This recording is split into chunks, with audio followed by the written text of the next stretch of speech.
Centre पढ़ा था पवन Ganga international school में, जो वाबी साबी का भी पढ़ा था। इतना गंदा तो मैंने कोई भी वॉशरूम नहीं देखा जितना गंदा वो था।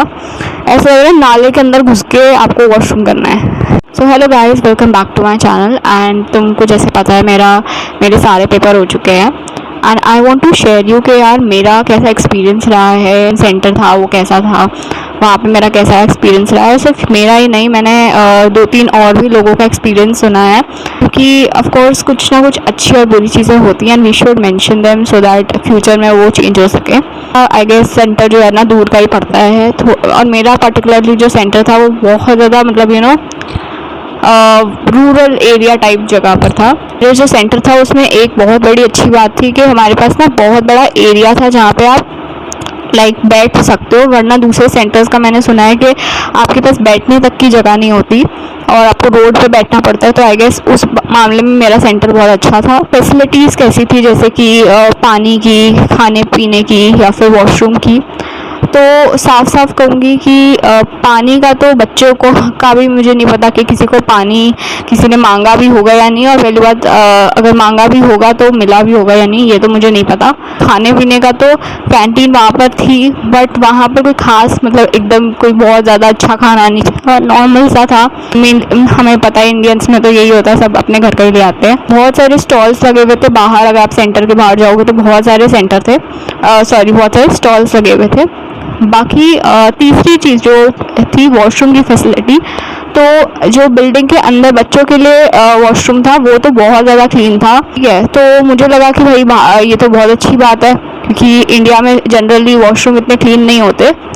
लेकिन जैसे ही मैं पेरेंट्स वाला जहाँ पे मतलब बिल्डिंग से बाहर जाओगे और पेरेंट्स के लिए जो वॉशरूम्स अवेलेबल हैं, आप मानोगे नहीं, वो इतने गंदे मैं बता नहीं सकती, इतनी गंदी बदबू, और उसमें इतनी ज़्यादा गंदी मतलब यार मैं क्या बताऊँ, इतना गंदा तो मैंने कोई भी वॉशरूम नहीं देखा जितना गंदा वो था। ऐसा लग रहा है नाले के अंदर घुस के आपको वॉशरूम करना है, इतना ज़्यादा गंदा था वो। मतलब थोड़ा सा तो क्लीनलीनेस हो सकती है, बेसिक मेंटेनेंस तो तुम कर सकते थे। आई नो हमारे इंडिया के लोग थोड़े अनएजुकेटेड हैं, बिल्कुल भी ध्यान नहीं रखते, थोड़ा सा खुद भी अपनी तरफ से ख्याल रख सकते हो इस चीज़ का, लेकिन नहीं किया। लेकिन थोड़ा तुम भी मेंटेनेंस रख सकते हो, कितनी ज़्यादा बीमारियां से फैल सकती हैं। अब वॉशरूम आप कैसे रोकोगे, आपको जाना तो है ही, लेकिन बिल्कुल भी मेंटेनेंस नहीं थी उस चीज़ के लिए। बात करते हैं कि कंप्यूटर डिवाइसेस कैसे थे। देखो बहुत सारे मैंने देखे हैं, सुने भी है कि बहुत सारे लोग कह रहे हैं कंप्यूटर डिवाइसेस अच्छे नहीं हैं, मतलब किसी के टेक्निकल इश्यूज़ आए होंगे।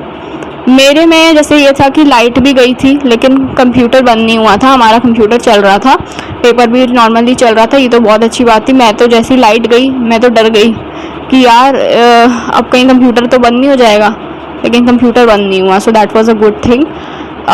फिर नेक्स्ट बात करते हैं माउस की। तो अगर तुमने भी ये चीज़ नोटिस की होगी, तो जो माउस का ग्लाइडिंग वाला होता है जिसे आप नीचे स्क्रॉल कर सकते हो, वो उन्होंने टर्न ऑफ किया हुआ था या वो वर्क नहीं कर रहा था, आई डोंट नो।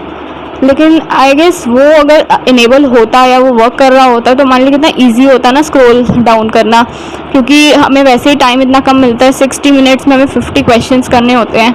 तो अगर वहाँ पर टाइम जाएगा कि आपको एक पर्टिकुलर एरो पे जाना है, पर्टिकुलर बटन पे जाकर आपको स्क्रॉल करना है, सो उसमें ऑफकोर्स आपको टाइम लगेगा, बार बार ऊपर नीचे करना पड़ता है, और पहले ऑप्शंस देखो, फिर उसके बाद आप क्वेश्चन देखो, फिर ऑप्शन देखो, फिर ये भी चेक करना होता है कि आपने सही ऑप्शन पे ही टिक किया या नहीं किया है। सो उसमें टाइम बहुत ज़्यादा जाता है। आई डोंट नो कि वो स्क्रॉल वाला क्यों नहीं चल रहा है, उन्होंने खुद ही अपने आप से ऑफ किया है, और अगर खुद से किया तो यार क्यों हम उससे चीटिंग करेंगे क्या। एक चीज़ नोटिस की होगी कि हमारे एडमिट कार्ड में जैसे किसी सर्टेन ऑर्डर के अंदर लिखा हुआ है कि तुम्हारे ये पेपर होंगे, जैसे कि मैथ्स, केमिस्ट्री और इंग्लिश लिखा हुआ है, ठीक है। तो तुम्हें लगेगा कि पहले मेरा मैथ्स का पेपर होगा, फिर केमिस्ट्री का होगा, फिर इंग्लिश का होगा, यही मुझे भी लगा था। लेकिन जब आप पेपर देने जाओगे तो तुम्हें पता चलेगा कि नहीं, ये ऑर्डर नहीं मेंटेन होता, वहाँ पे कुछ अलग ही ऑर्डर मेंटेन होता है। मतलब वो अलग ही होगा। इनफैक्ट जनरली तुम जो नोटिस करोगे वो ये होगा कि जो टफेस्ट जो पेपर होगा ना, मतलब आउट ऑफ दोज 3 जो तुम्हारा मेन टफ होगा वो तुम्हें पहले मिल जाएगा। अब मेरे साथ क्या हुआ कि मेरा मैथ्स, जीएटी और केमिस्ट्री का 18 मई को पेपर था, जिसका मैंने तुम्हें पेपर रिव्यू भी दिया था। पहले ही आ गया मैथ्स का पेपर। मेरा तो मैथ्स ही वीक थी, वही पहले आ गया। उसके बाद केमिस्ट्री आ गया। चलो केमिस्ट्री इजी था तो ठीक है, लेकिन जीएटी एंड में आया। मैं थोड़ी सी इस चीज़ की वजह से हम एक परेशान हो जाते कि आप पहले इजी दे देते फिर मुश्किल आ जाता, क्योंकि जैसे जैसे आप पेपर बाय पेपर आगे बढ़ते जाओगे तुम्हारी एनर्जी लो डाउन होती जाएगी और दिमाग ख़राब होता जाएगा, क्योंकि बहुत सारे क्वेश्चन तुमसे बनेंगे ही नहीं, तो फिर तुम्हारा दिमाग तो ख़राब होना ऑब्वियस सी बात है। तो मुझे ये बात अच्छी नहीं लगी, मतलब जो भी ऑर्डर है, चलो ठीक है तुम्हें मैथ्स पहले लेना है तो एटलीस्ट एडमिट कार्ड में वही सेम ऑर्डर लिखो, ताकि बच्चा पहले से मेंटली प्रिपेयर्ड हो कि यार मेरे को पहले यही वाला पेपर देना है। अब पहले हमें पता ही नहीं होता कि कौन सा पेपर आएगा, तो शायद थोड़ा सा हमें अचानक से एक शॉक मिलता है। मैं यहाँ पे कमेंट भी लगा दूंगी, उन सब्सक्राइबर ने भी यही कहा था मुझे। नेक्स्ट चीज़ जो मुझे बिल्कुल भी अच्छी नहीं लगी वो ये है कि अगर तुम्हें पता होगा कि 3 घंटे के पेपर में जो 3 घंटे का पेपर होता है या 2 घंटे का, जिसका 2 पेपर एक साथ होंगे या 3 पेपर एक साथ होंगे, उसमें क्या होता है कि आपका एक पेपर जैसे ही हुआ लिटरली आपको 1 सेकंड का ब्रेक नहीं मिलेगा और आपका नेक्स्ट पेपर चालू हो जाएगा। मतलब मेरे लिए तो मुझे लगा कि यार हो सकता है कि कुछ आएगा, फिर से कोई गाइडलाइंस आएंगी तो मतलब 2-3 मिनट का तो ब्रेक मिल जाएगा, मतलब ऐसा मुझे लग रहा था। क्योंकि ऑफ कोर्स ही बात है कि आप सोचो मैथ्स का पेपर दिया, आपसे आधा ज़्यादा क्वेश्चंस तो बने ही नहीं। ठीक है, मैंने तो खुद तुक्के मारे हैं, पता नहीं क्या किया मैंने पेपर में ठीक है। तो अब आप सोचो कि अब नेक्स्ट पेपर पे आप मतलब नेक्स्ट पेपर अचानक से पॉपअप हो जाता है, मतलब लिटरली 1 सेकंड का गैप भी नहीं है उसमें, और अचानक से आपको लगता है अरे अरे पेपर खत्म, अरे अब दूसरा शुरू।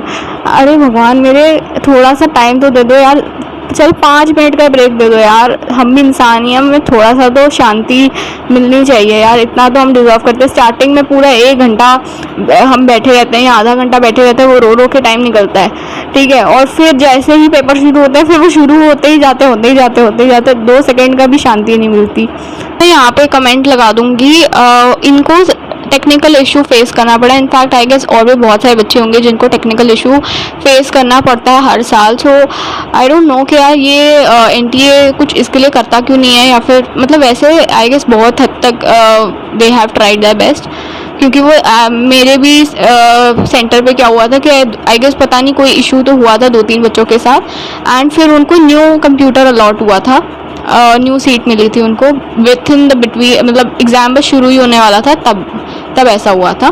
सो आई गेस उस मामले में they try their best, but still I think so कि यार थोड़ा सा ये वाली चीज़ें तो ठीक है, technical issue I hope so कि किसी को फेस नहीं करना पड़ता होगा या पड़ा होगा, बाकी you can always share in the comment section. चीज़ जो मुझे बिल्कुल भी अच्छी नहीं लगी दैट इज़ कि जैसे जो इंग्लिश का पेपर था या फिर केमिस्ट्री के अंदर केस बेस्ड पेपर भी ले लो हमारा, उसके अंदर क्या होता है ना कि बहुत ज़्यादा ऐसे कॉम्प्लिकेटेड बना देते हैं वो साइट को, कि मतलब ऑप्शंस अलग दिख रहे हैं, पैराग्राफ अलग दिख रहा है, ठीक है, वो मुझे बिल्कुल भी अच्छा नहीं लगता। मुझे लगता है कि थोड़ा सा वेबसाइट को और भी ज़्यादा आसान बनाया जा सकता है for students to use, because बहुत सारे बच्चे जो है कंप्यूटर फ्रेंडली नहीं होते हैं, या फिर 60 मिनट्स में you have to trouble so much while just reading the question. I do think so that they can work a lot and make it more easy so that we can easily access it, and 60 minutes में वो question read करने वाला जो time waste हो रहा है हमारा just because कि हम उसे easily access नहीं कर पा रहे हैं, वो reduce हो सके। कि जो वहाँ का स्टाफ था वो कैसा था, सो मोस्टली तो स्टाफ अच्छा ही था, मतलब सही था, लेकिन कुछ मेरी पागलपंती वाली स्टोरी टाइम है जो मैं तुम्हें शेयर करना चाहती हूँ।